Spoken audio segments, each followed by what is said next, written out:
Question number 1 is referencing episode 37, and it's by Robert, and he wants you to go into detail about the meaning of Acts 2, verse 4, quote, and they were all filled with the Holy Spirit. He wants to know who is the speaker referencing when it says, and they were all filled.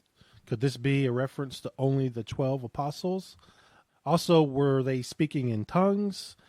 When at the time of the giving of the Holy Spirit, everyone was inside, did they come outside and start preaching in tongues, etc.? So maybe you could elaborate for Robert on. Well, I mean, generally, a generalization would be being filled with the Spirit is sort of being both empowered, and I would also define it as being submitted to God's will.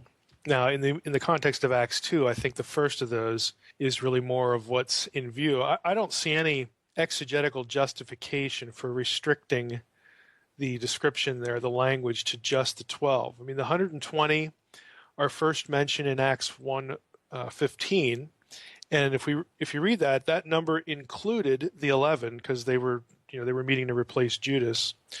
And then they selected Judas's replacement from among the others there, the 120, using the criteria that we talked about in the previous episode in Acts 1:21 and 22.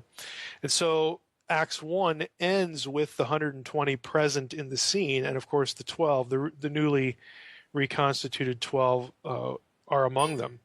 And then it jumps right into Acts 2. It says, they were all together in one place. So that's all you get. You don't get any further indication of the 12 being singled out either by some descriptive language or any listing. And so I don't think we have any reason to suspect that it was only the 12 that are empowered with the Spirit, again, to speak these languages. So, and if you think about the logistics of it, I mean, you're going to need more than one person speaking a given language to really penetrate or infiltrate the masses at Pentecost. I mean, the result of it is 3,000 people embracing the message of Jesus as Messiah. And, if you're going to, obviously that's going to be a fraction of the people that are there.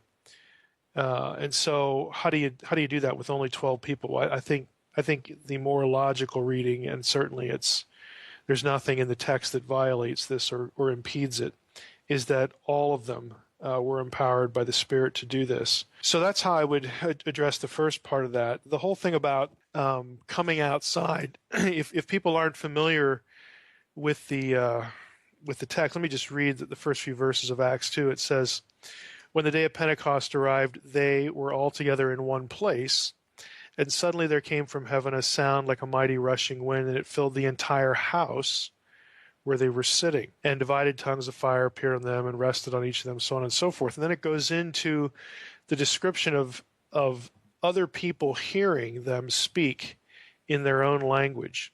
So the assumption would have to be, I would think, that when the Spirit event happened, they would have gone outside. And again, this would have been the evidence of what the whole point of the Spirit's coming was, again, to impart the message of the Messiah to these various, people groups that are mentioned there in Acts chapter 2. So there would be no need for them to be talking another language among each other because they're already believers.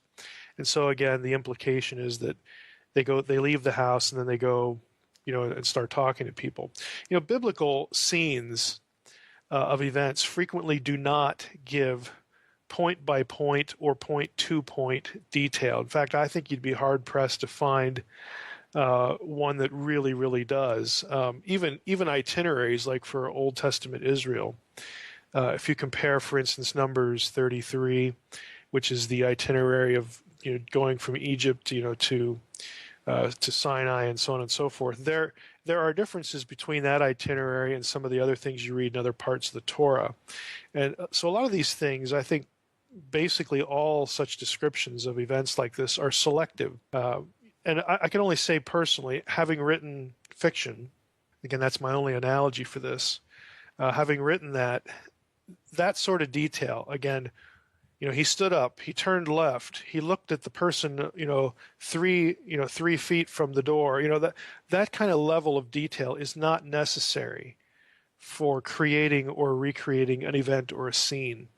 And so I think that's typically what we get throughout the Bible, not just the book of Acts. We get enough detail that the person reading or the person hearing, their brain can sort of mentally piece together the scene in what's happening. They have enough deal to picture what's going on. And so that would be the way I approach that question in Acts chapter 2, those questions in Acts chapter 2.